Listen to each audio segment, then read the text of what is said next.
Hey everybody, David here, and this is another Fantasy Age tutorial. Now, for this tutorial, we are going to take a very close and in-depth look at character creation for the beginning player, or just to the beginning player altogether for any kind of tabletop game. Character creation is very robust in Fantasy Age. Don't let the three core classes fool you, which are the Mage, the Rogue, and the Warrior. Don't let that fool you, because character customization is very robust in Fantasy Age, and I really think that you'll have a fun time leveling your characters from levels 1 to level 20. So in this tutorial we are going to talk about everything from backgrounds to core primary abilities, secondary abilities. We're going to talk about spell casting for the Mage. We're going to talk about how much experience you need per level. We're going to talk about how to calculate your speed, your defense. We're going to talk about armor rating. We're going to talk about the equipment, the spells, everything. So if you're a new player, you're definitely going to like this tutorial. So we are going to go ahead and get started off the bat. Now, if you have the core book, the basic rule book for Fantasy Age, there is a section which talks about character creation in 9 steps. And that's pretty much what we're going to do in this tutorial. So it's going to be a longer tutorial, but you'll be able to stop it and pause it and all that other good stuff. So we're going to get started. We're going to dive right in and try to get this done as quick but yet thoroughly as we can. Alright, first step is character concept. So what character concept is pretty much it's a basic or rough idea what you envision your character to be like.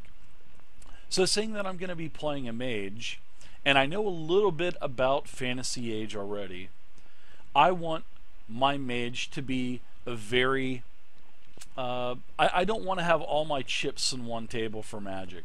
I want to be able to cast damage spells, and I want to be able to heal my party members. So I'm going to go sort of like a hybrid magic build, and I'm going to go with a healer slash fire spell user. There's 12 different fields of magic to choose from, and I have another tutorial for that goes over all 12 fields of magic, all 48 spells. So if you haven't taken a look at that, definitely take a look at that also. And I break down pretty much every single spell in detail. So, okay, so we have our concept now. All right. Want to be able to cast some heals. We want to be able to cast some fire. So we know that our basic concept, we know what we want to do. So we're going to go to the next step of character creation, part 2, and that is basically determining your ability scores. In Fantasy Age, you're going to see that there are a total of 9 ability scores.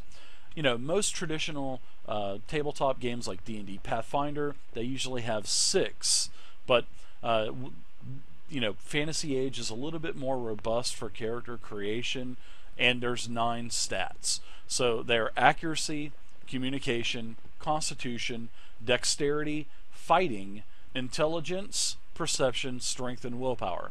Now you're going to notice these check boxes here, which this is a very nice fillable PDF, form PDF, and you'll be able to download this mage from my website and every other level after this too. I'm basically doing characters for level 1 through 20 for a mage, fighter, and rogue, and you guys will be able to download those, test them out, have fun, so that way it'll save you guys out there a lot of time on making characters, and they'll be all on these nice PDFs that you can just download and take to your game. So what these little boxes are on this character sheet is, it means that these are your primary abilities. So every class has basically 4 primary abilities, and for the mage it is accuracy, which accuracy really it has a lot to do with your Arcane Blast spell. Now your Arcane Blast spell you're going to get at level 1, and we're going to talk about that in a little bit, and it's sort of like a special spell that doesn't use any mana. It's basically like a cantrip from D&D or Pathfinder. or a 0 level spell that takes no resources to cast. Next is your intelligence. Your intelligence is a very important stat, so that's primary, and your intelligence has to do with your success roll on if you are successful on casting all of your spells. Perception, that's pretty important as well. It has to do with all of the senses, smelling, and there's so many perception type of ability focuses, and we'll get into those as well. And then the final primary ability is willpower.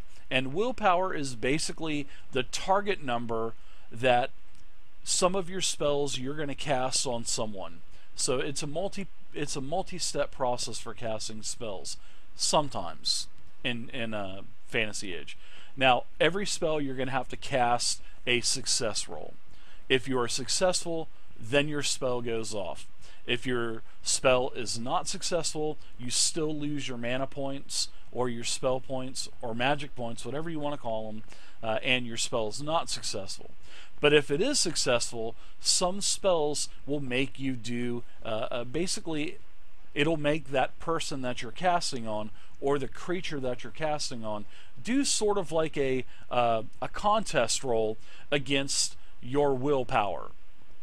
And it could be many different things. It could be maybe like if you hit them with an air burst spell, if you were going more air magic, then they would have to do like a strength contest roll against your willpower. So, you know, intelligence, willpower, very, very, very important for, you know, the mage. You're going to get lots of ability scores improvements. You're going to get lots of ability focus improvements, which are sort of like skill checks in Fantasy Age compared to other tabletop games. You're going to get specializations that are going to even make your character that much more robust. Instead of being just a mage, you'll have different options as becoming maybe an elementalist, or maybe even something like an arcane scholar for a mage. So there's a lot of, you know, customization. Actually, there is a ton of customization for these characters. You're going to get talents. You're going to get spell talents. I mean, you're going to get so much stuff as a mage. By the time you're a higher level, you're going to have so many tricks in your bag of arsenal. You know, your bag full of goodness. It's going to be really fun to play Fantasy Age. Okay, so now that we have we've talked about our ability scores a little bit, our primaries. Now, take into consideration there are some other secondary attributes that you're going to have, and you're going to have ability score stats for all of these. But especially for Constitution, that's going to be important. Constitution has to deal with your hit points. Dexterity, your dexterity has to do with your armor. So you know, even though it's secondary, it is still kind of important. So we are going to do the in Fantasy Age, there's two ways to gain your ability scores. We are going to do the second option, which is a point buy. And basically what it is it lets you start with every one of your ability scores at a 0. Now, you're going to have a total of 10 points, well, or 10 advancements as they call it, to upgrade your zeros. So we're going to go ahead and I'm going to go ahead and put a 3 here for my accuracy. I'm going to go ahead and keep my communication at 0. I'm going to keep my con at 0, my dex at 0, my fighting at 0. I will go ahead and raise my intelligence to a 3. I will raise my willpower to 3. I will keep my perception and strength at 0. So that means that I've got 9 points spent. I've got one more point that I need to spend, and I'm going to put that into dexterity to give me a little bit more survivability with an extra point of armor in there. So now that I've got my 10 points spent, that is everything that we need to do with determining abilities. And you can do a 3d6 roll. You know, some games your dungeon master may require you to roll a 3d6, or maybe even an optional 46 but keep the highest 3 rolls. So it really just depends on what, which dungeon master or game master that you have. So now that we're done with step 2, we are going to go right into step 3. Now, for step 3, this is choosing your race. And there are 6 core races in Fantasy Age. The 6 core races are the dwarf, the elf, the halfling, the human, the orc, and the gnome. So you have 6 choices. And with Fantasy Age, if you play different settings, take for instance the only other setting that is out currently, because it's still a new game, is Ashes of Arcana with Titan's Grave. In that campaign setting, it adds the Saurian race, which is sort of like a reptilian or lizard-like type of humanoid race. So seeing that we're doing core rules here, we are going to go ahead and I think I'm going to go ahead and stick with an elf. And there's also, you can create hybrid races, as in like half elves. You can create half orc, half dwarf if you'd like, and there are optional rules for that. So we are going to go ahead and let's go ahead and choose an elf. The elf has pretty decent benefits, and just like every other game, well, not every other game, but most other tabletop games, you are able to get bonuses for the race that you choose. So let's go ahead and we will put there's really nowhere to put race, so let's just put race with our social class. We'll put elf here. And now for when you play an elf, you are going to get to modify your character as follows. So you're going to get to raise your dexterity by 1, so that'll take it to a 2. You're going to get to pick one of the following ability focuses. Now, ability focuses in this game, there's actually quite a bit of confusion about ability focuses. Now, ability focuses are basically a type of skill that you are proficient in on top of the base ability score. So take, for instance, the elf. I get to choose between one of the following of intelligence, natural lore, or perception seeing. So I actually really like this perception seeing. So in this box here, they want you to, this is what the character sheet is for. They want you to write seeing. Now, when you have perception seeing, that gives you an extra +2 to any kind of skill check that involves perception and seeing. So if you're an elf, if you're standing on maybe the top of a gorge, or maybe at a high part of a mountain, maybe your dungeon master will ask you, or your game master will ask you to see if maybe you can do some kind of check to see if you find anything off into the distance, maybe the horse riders, and you'll be able to see the smoke coming from the horses. So, then you would be able to do a 3d6 roll with your perception bonus, and then if you're seeing that is going to involve your perception of seeing, then you would add a +2. So I'm going to go ahead and take perception seeing. Now, if you did not have, and I want to explain something real quick too, you could still do that skill check trying to see off into the distance, but it would just be a 3d6 plus your perception.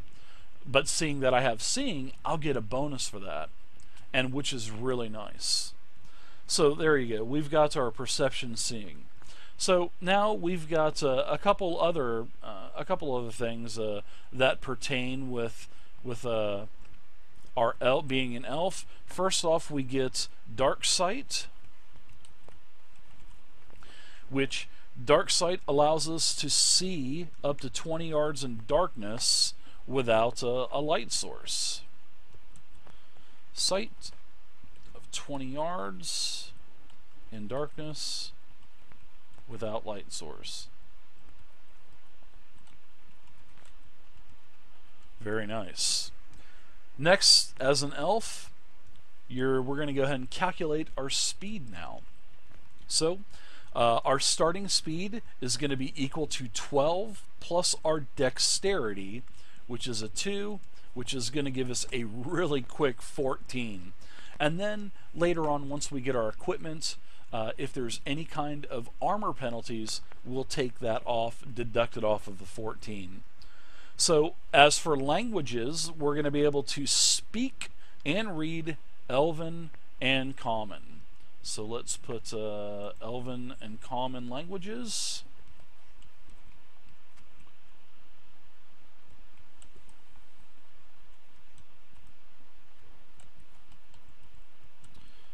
Read and write.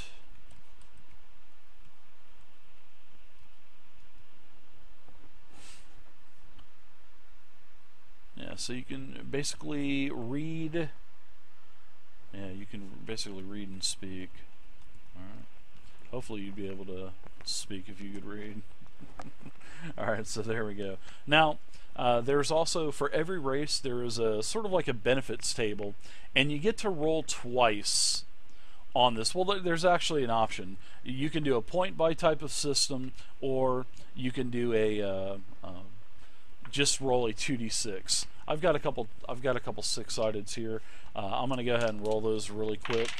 I rolled a 10, so it's going to give me focus, communication, persuasion. So under focus, communicate, well, under communication, I will have the focus persuasion. So you can see if you're an experienced gamer from other tabletop games, you'll see that this pretty much works the same way as all of the other skill check systems from Pathfinder, D&D. It's just that they Fantasy Age calls all of these ability focuses instead. And like I said, just a quick reminder, anytime you have an ability focus, you basically add +2 to the roll. Alright, so I'm going to roll one more time, and if you get doubles, then you would get to re-roll again. So I rolled a 6, which is going to give me the weapon group for bows. So this is another bonus for me. So I'm going to have the weapon group of bows. Alright, so that is for the elf. So now that we're done with part 3, we're going to go on to part 4, which is determining your social class and your background. Now, your social class and background is going to affect quite a few things, such as how much money you start with. It's going to affect, it's going to, basically give you a couple other bonuses to your character too. And then, of course, it'll probably affect your background story. But seeing that, I've kind of got my character concept of, being a half, basically a utility type of mage, being able to heal and being able to use fire spells. I want to, you can do two things. When you choose your social class and your background, you can do two things. You can roll, or you can go ahead and choose. I mean, it's up to the Dungeon Master. If the Dungeon Master doesn't mind you choosing, what you want for your background social class, then that's totally fine.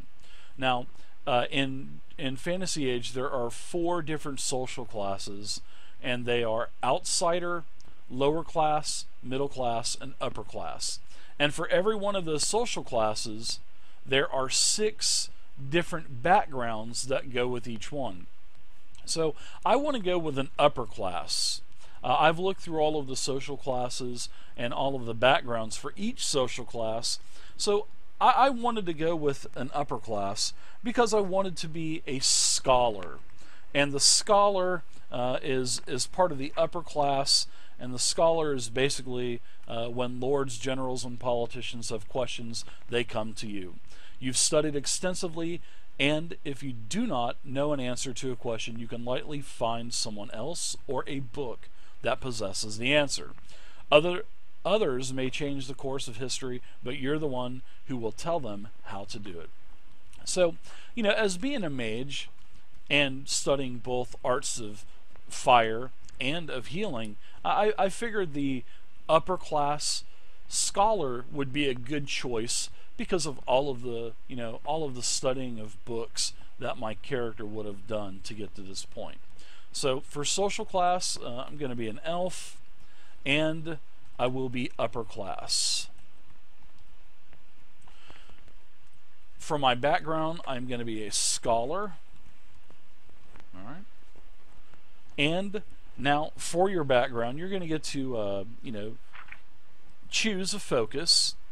Now, when you like I said, you can choose or roll. Everything is D6 for choosing your social class or your background. And for my scholar, I have a choice of taking intelligence, historical lore, or intelligence, religious lore, which really fits my character perfectly, because he really never studied thoroughly in one field of magic, so he's kind of been diverse in his magic abilities. So I'm going to go ahead and take intelligence, historical lore as a bonus to skill checks. So anytime I need to do any kind of historical lore type of check, I will do a 3d6 plus my intelligence of 3 plus my plus 2 for plus 2 for historical lore. So that'll basically be a 3d6 plus 5 for any kind of historical lore check. And if I didn't have historical lore, you can still do it. You can still do the check, and it'll be 3d6 plus 3 with just intelligence. And I found a typo there. Alright, so now that we've got our, we've determined our social class and background, we'll come back and do the equipment part of our background later on, or our social class. So let's go to, number 5. Number 5 is the big one. This is, we get to choose our class. And of course, we've already talked about we are going Mage 100%. We have 0 experience, and we are level 1. Now, when you choose your class, like I said, there's 3 core classes in Fantasy Age: the Mage, the Rogue, and the Warrior. And don't let those 3 words scare you. There are 4 specializations for the Mage, 4 for the Rogue, and 4 for the Warrior. So don't let that scare you gals. Really, there's so much customization to this game. It's crazy. Now, to touch on the specializations real quick, you'll get this at level 4, and basically what the specialization does, and what it's equivalent to in other games, is sort of like, if you play D&D 5e, it's sort of like one of the archetypes that you get. Or if you play 4th edition, it's sort of equivalent to like a Paragon, or an elite type of class for Pathfinder. And there are 4 mages. So later on, we'll get to choose between Arcane Scholar, and each one of these will give you a numerous amount of bonuses also. So there is the Arcane Scholar. We've got the Elementalist. We've got the Miracle Worker, and we have the Sword Mage. So you could just imagine how good the Sword Mage is going to be. Seems like they took that from 4th edition, which is a really a fun class that I really loved in 4th edition. All right, so when you choose your class, there's going to be some things that you need to do to add to your character sheet. So on page 20, on the the PDF, or in your basic rule book, we'll go ahead and we'll get started. We've already talked about our primary and our secondary abilities. We can go ahead and calculate our health now, which for the Mage will be 20 plus Constitution plus a 1d6. So I'm going to go ahead and roll my 6-sided, and of course I roll a 1. So we have a 20, we have no con bonus, and then a 1. So we started with 21 hit points, max 21 hit points at level 1. Weapon groups, we have Brawling and Staves. Now remember, I rolled on the elf bonus table, I rolled bows, so I can also use bows because of my race. Now for the mage, you get Brawling, which is basically all unarmed stuff, gauntlets, stuff like that, and staves, quarterstaff, staff like that. Alright, so those are weapon groups. Weapon groups are very important. There's 3 weapons per weapon group, and each weapon group is assigned a ability score for their damage, you know, to hit and for damage. And for the I believe the staves goes off of accuracy, which would really be beneficial for me because I don't have a fighting. Usually most of the, you know, the hand-to-hand combat weapons and stuff go off of your fighting score, which definitely do not have that as a mage. So okay, we get some class powers at level 1. So we will go ahead and do that now. We are going to go ahead and talk about Arcane Blast. Now, Arcane Blast is one of your bread and butter, you know, class features that you get, especially at level 1. Like I mentioned earlier, you know, Arcane Blast does not cost you any spell points or mana points, magic points, whatever you want to call them. Doesn't cost you anything, so it's equivalent to like a cantrip from D&D or Pathfinder. So you can cast this every single round. Now, you have to be holding your arcane device, and we'll kind of talk about the arcane device too, because you have to have an arcane device to cast your magic. And each mage has an arcane device through which they can focus their magical energy. Its primary use is the channeling of Arcane Blast, but it is used with certain spells as well. The exact nature of the arcane device differs from mage to mage, so it gives you a little bit of flexibility as to how you want to roleplay that into your character, maybe your background, maybe as something attached to your armor and whatnot. So, you know, it gives you a couple examples. Your arcane device could be a staff, a wand, a holy symbol, an amulet, etc. You, the player, should decide what form your arcane device takes when you make your character. And now, here's the thing. If you lose your arcane device, you can attune a new one to your character by spending 1 hour and 5 magic points doing so. So, just don't lose it. And, you know, like it says with your arcane device, be creative with it. Have it be a holy symbol, you know. Have it be maybe a staff. Have it be a wand. Have it be maybe a symbol on a shield that you carry. Be creative with it. Now, Arcane Blast, you're going to need to have that arcane device, and this is basically when you make a special ranged attack that damages foes with a blast of magical energy. This is resolved like a normal ranged attack, so stunts are possible. And you know, if you haven't really read a lot into Fantasy Age, the stunt system is one of the main bread and butter things about Fantasy Age. If you roll doubles, you'll take, you know, you roll 3d6. If you roll doubles, that's basically the equivalent to a crit. There's a lot of stunt action going on in a Fantasy Age game. A lot of stunting. And basically, you'll have 3 die. 2 black die and a red die. The red die, the off die, that is called the stunt die.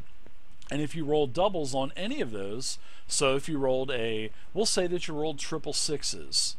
Alright, if you roll triple sixes, you got a double. So the off die, which is your stunt die, the different colored die, is a 6. So that means that you would have 6 stunt points to spend. And then there are stunt charts for both combat, melee, and spell stunts. And there, you know, for spells you can reduce the amount of mana, you can increase the target number that they have to roll against, you can do extra damage, 1d6 damage, 2d6 damage. There's a lot of other things. You can push targets. There's a lot of cool stunts in Fantasy Age, and that is like one of the like I said, it's the bread and butter mechanic of this game. And we'll get into that later on. I've also got a tutorial on stunts for spell stunts and combat stunts. So if you really aren't too familiar with them, you may want to check those out. So now we know Arcane Blast. We're going to put this under basically we're going to put this under our ranged attack because it does call it a ranged attack. And it is a blast of magical energy, and it can be any kind of magical energy if you want. If you want it to be fire, if you want it to, be air or lightning, or in my case, fire, or maybe even some type of divine energy because of my healing. RP it up. Your game masters, they love to see you ham it up. You will woo them by doing that. Believe me, you will. So the attack is resolved like a normal attack range roll, and the attack roll will be with accuracy, and my accuracy is a 3. So that is going to be a 3d6 plus 3. So we will do 3d6 plus 3. Now for the damage, it has a range of 16 yards. So we'll put a range of 16 yards. Okay. And the damage will be 1d6 plus willpower. Alright? Damage is 1d6 plus willpower. So, 1d6 plus 3. That's it. That's Arcane Blast. We're done with that. And now, we have to worry about, and that's Arcane Blast. We've already talked about our arcane device. I'm going to put that on my sheet now. I'm going to say that I have a holy symbol sort of on like a neck chain. So under my equipment, my arcane device will be a holy symbol on a chain, on neck chain. All right. So I've got everything ready to go now. So now we need to worry about our magic training. And this is the most important part of the mage's powers. It allows a mage to cast the spells that are the hallmark of the class. So, magic is in Chapter 5, all right? And there are several things that we are going to need to worry about. All right?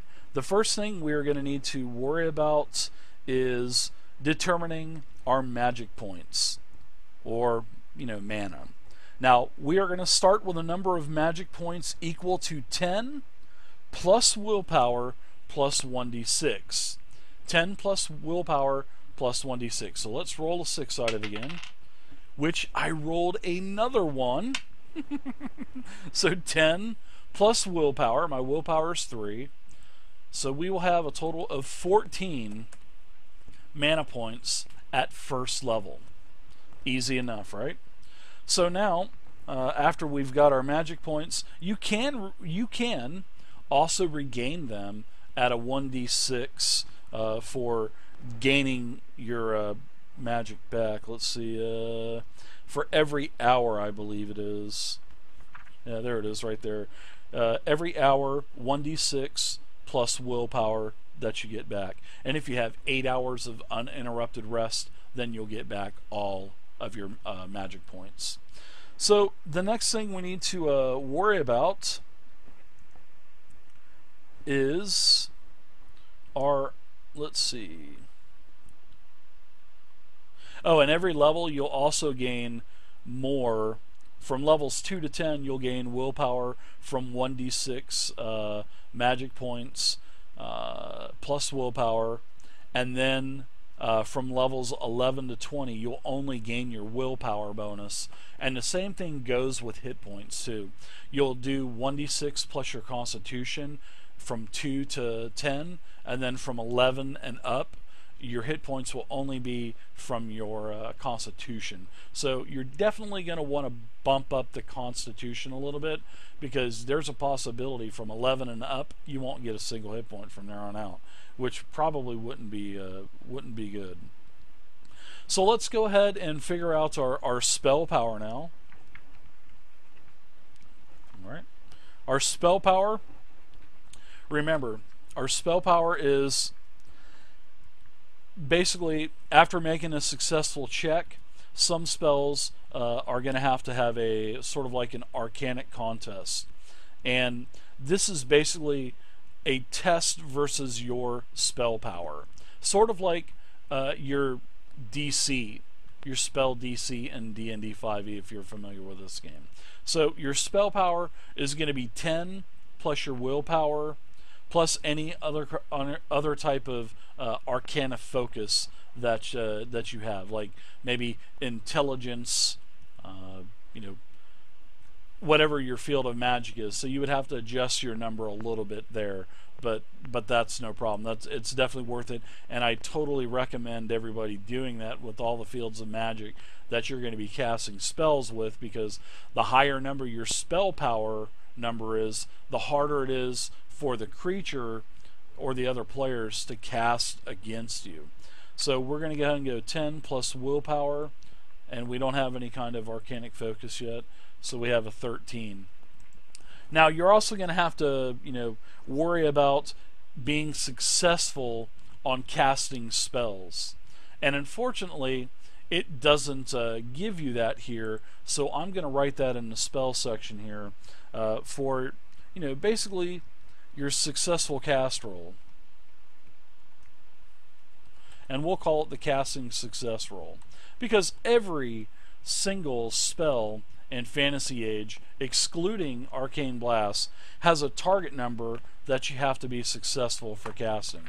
Take for instance Fire Arcana, which is one of my fields of magic that I am specializing in.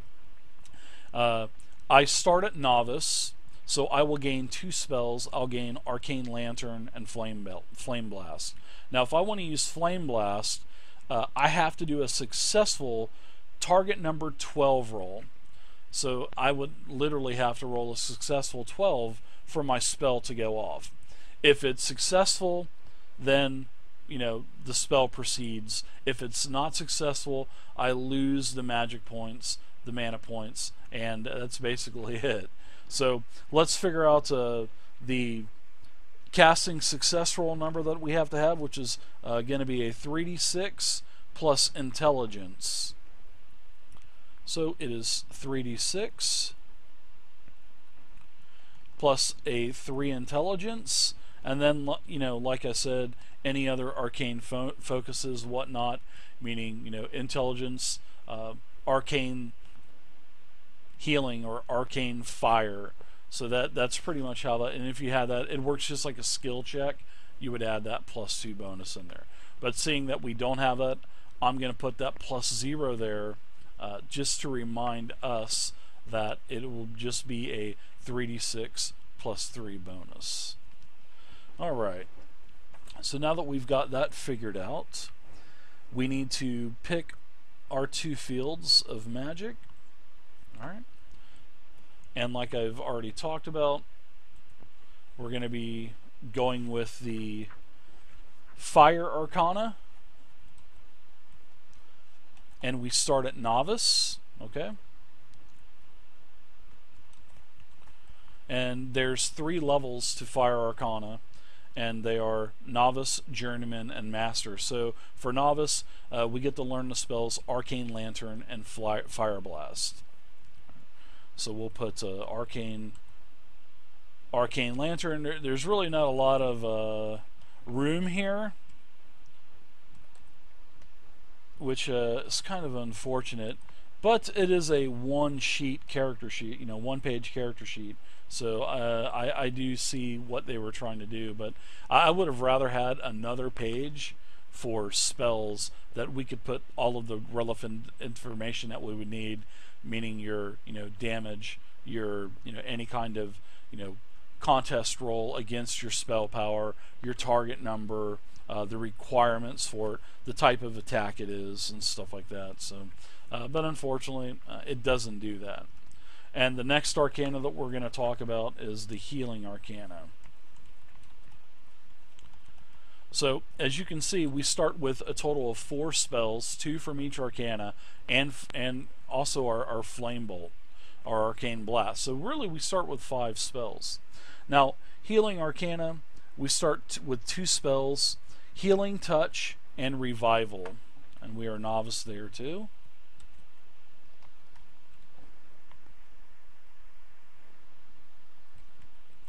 Revival and Healing Touch. Now, Healing Touch basically is a heal spell. You can spend between 1 and 3 magic points. Target number of 10. There's no test needed. It takes a major action, and it is a utility type of spell. And for each MP that you cast, if you're successful, the target will get back 1d6 per magic point that you spend. So if you spend 3 magic points, if you know your fighter's really badly hurt, then you could cast 3 magic points if you're successful, and heal them for 3d6. Revival is basically your touch helps restore the grievously wounded or fallen. A dying character adjacent to you immediately regains 10 plus their constitution score plus your willpower and health. And that is a target number of 14. No test needed. Takes a major action, 5 MP for the cost, and it is a utility spell. Now, for our Fire Arcana, our Arcane Lantern that we get is a target number of 8, no test required. You can use 2 of these per hour, and it takes a major time, and it is a utility, and this is where you illuminate the area around you with a steady light similar to that of a lantern. The spell illuminates a 10-yard radius centered upon you. Arcane Lantern lasts for 1 hour, but can be extended for 2 MP for that additional hour. Or you can even go higher than that. Our other spell that we're going to get for our Fire Arcana is Flame Blast. And Flame Blast is a target number 12 spell, costs 4 MP. It is a attack, major action, and there is a test involved. If you are successful with your check, the spell does go off, and then the target that you cast on will have to do a dexterity, acrobatics, or just a plain old dexterity roll against your spell power. And we've already calculated our spell power as a 13. So Flame Blast is gouts of blazing fire that erupts from your outstretched hands or your arcanic device, and it burns nearby enemies. The Flame Blast is 8 yards long, which is, if you're playing on a virtual tabletop, in Fantasy Age, each square represents 2 yards. So the Flame Blast would be 8 yards long, or 4 squares long, and 2 yards wide. Basically 1 square by 4 squares. And anyone hit by the blast will take 2d6 plus 1 fire damage. Now, the target, all of the affected targets that are hit are going to need to make a dexterity acrobatics test versus your spell power. If they are successful, basically they will take 1d6 plus 1 damage instead of 2d6 plus 1 damage. Very nice. I like that. And then, as you get higher level for your mage, you'll be able to, increase to a journeyman or master, depending on which one you want to upgrade. Now, finally, for our class section here, we are going to need to choose a starting talent. So talents are yet another way to customize your character, and like I said, guys, gals, this is a very robust character generation. And that Fantasy Age Green Ronin put a lot of time and effort into character customization, and I really love this system. I really do.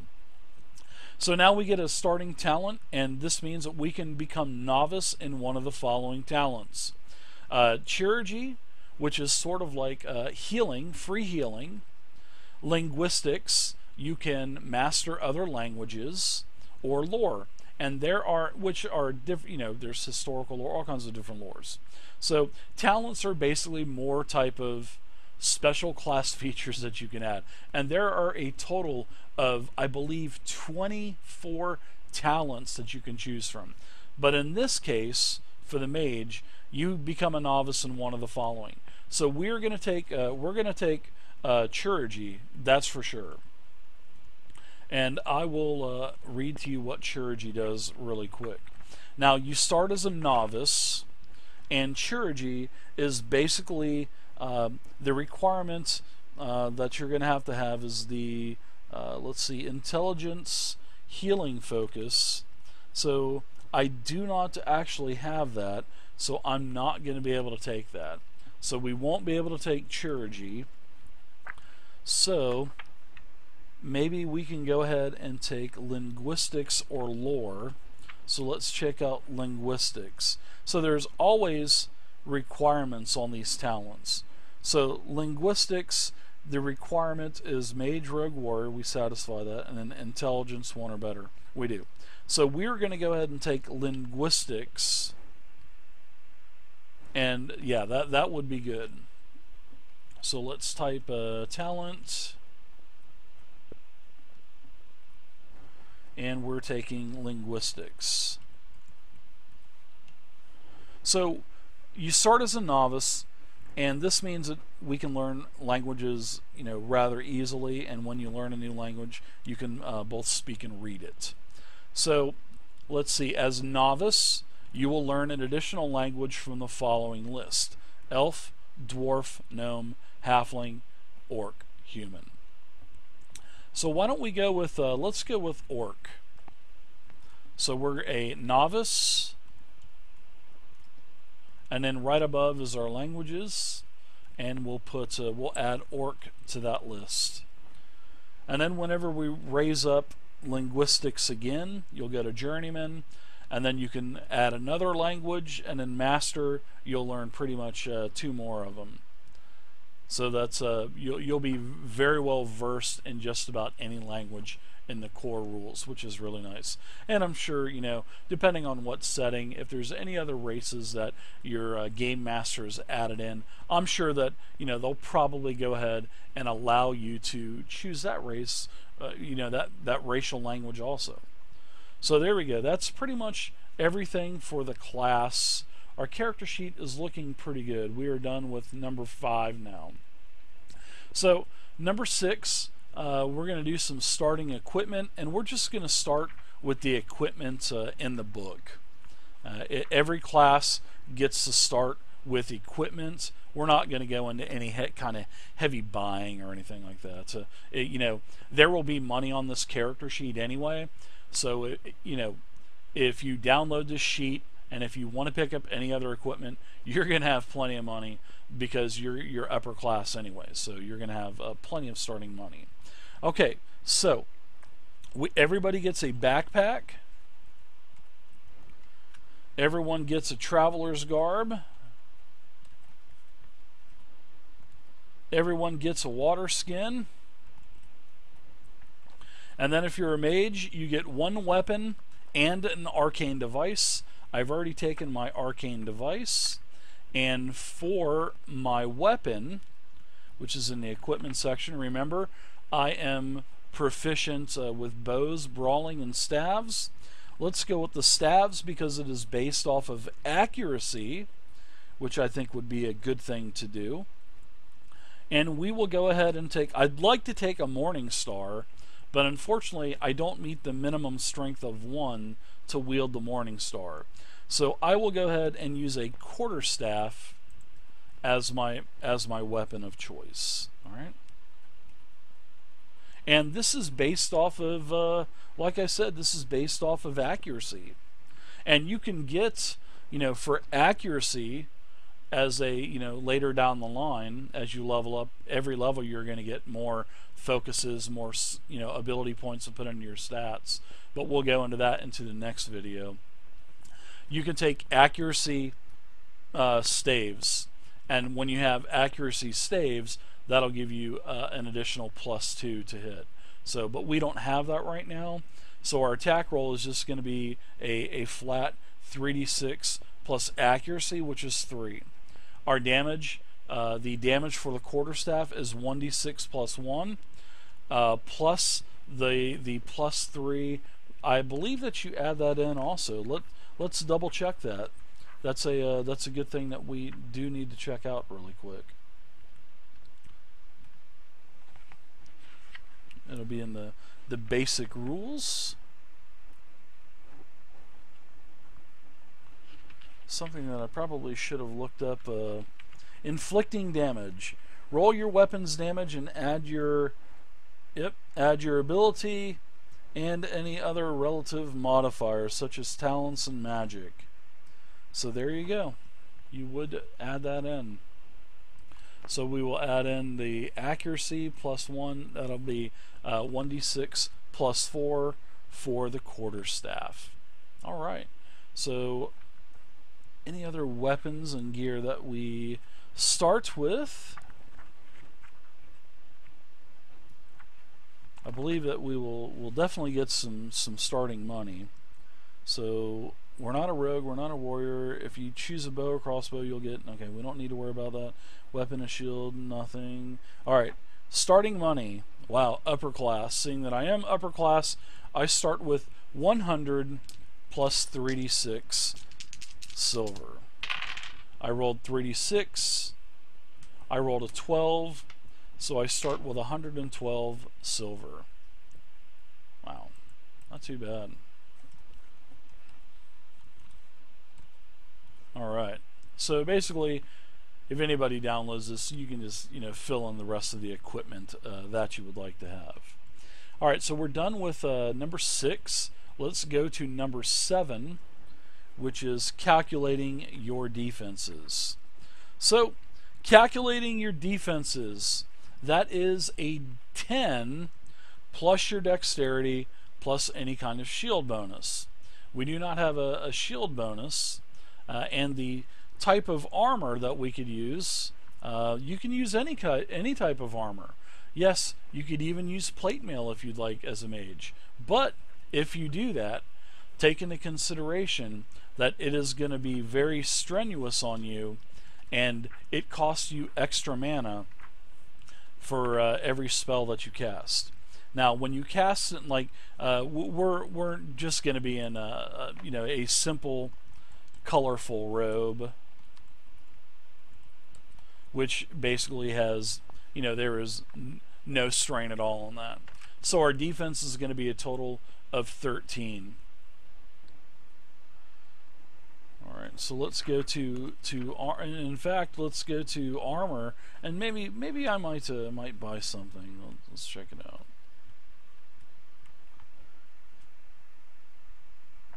All right, so light leather, heavy leather, light mail. I don't want to buy any of that stuff, so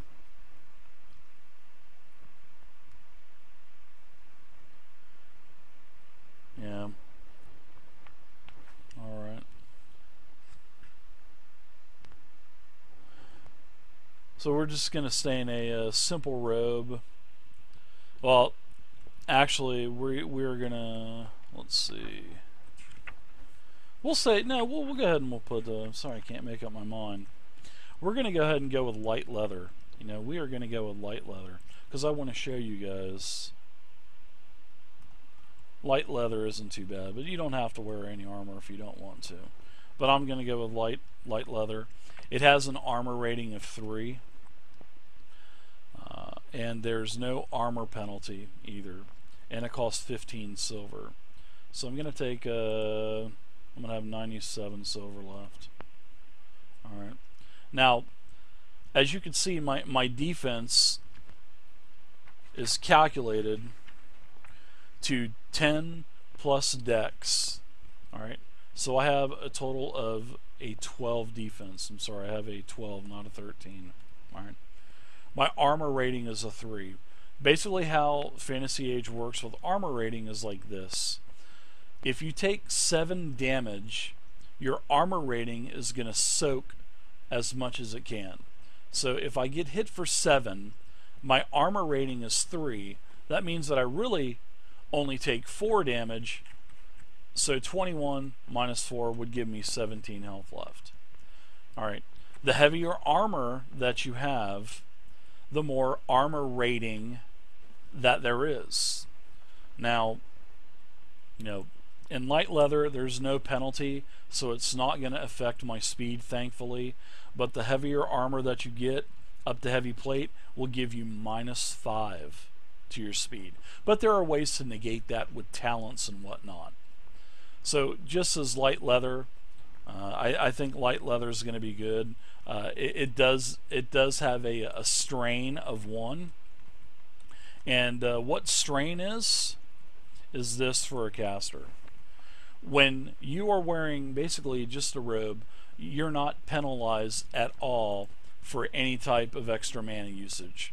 But the heavier armor that you wear means that it is more strenuous to cast your spell. So for this character, I'm wearing light leather. All right, light leather has a strain of 1 for the armor. So if I cast that 3 magic point heal, it's actually going to cost me 1 more because of my leather. So sure, everybody is allowed to wear, you know, any kind of armor that they would want to wear, but the penalty is the more armor you get, the more mana you're going to spend on your spells. And I actually really like that. I like that. I think it's very fair. So, alright, so there you go. There you go. We've talked about armor rating. If you take 8 damage, your armor rating soaks 3 of it, so you really only take 5. So your defense is basically equivalent to like armor class and other tabletop games, and then your armor is basically just a soak number. So, you know, the higher, and some of these armor ratings can go up to like a 10. So if you get hit for 8 damage, you really don't take any. But sometimes your dungeon master or your game master, he or she, will at least make you take 1 damage instead, just for the hit. So there you go. There is calculating our defense. All right. We've talked about strain with magic, and I think we have everything covered with that. Now we're on number 8, and number 8 is pick a name. So we need a good name for our elven mage. So let's call him Thale. We'll call him Thale. I think that's a good elvish name. Thale of the woods, of the forest. Why not? I like that. Thale of the forest. And if you want to change it, if you download this sheet, feel free to change it to whatever name you'd like to have. Now the last thing to do, step 9, is to choose your goals and character ties. You know, your goals and your character ties. What kind of short-term goals does your character have? What type of long-term goals does your character have? Does he have any ties? Does he have any ties to items? Does he have any ties to other characters in the party? That is what I'm going to let you determine for your character sheet. So we're at about the 1 hour mark, and we have now created a ready to go level 1 elf upper class of a scholar mage ready to go. He's got healing spells, he's got fire spells, he's very rich, and we're ready to go. I hope you guys enjoyed this beginner's character creation. There will be a part 2 to this, and we will talk about leveling the character from level 2 to 20, and we will also go into depth over what you do for every level. So I hope you guys really enjoyed this. It was a lot of fun making the mage. Check out all of my other Fantasy Age tutorials, creating the warrior, creating the rogue. On my website, I'm going to have tons of characters for Fantasy Age, lots of different talents, lots of different spell casting mages. So please, if you need any characters, go over there, check it out. If you want to help me make some characters, sure, send me a message, and maybe I'll throw you a couple Steam games your way. So thank you guys again. Totally appreciate it. Please feel free to leave a comment down below, like and subscribe to the YouTube channel, and until next time, I'll see you later.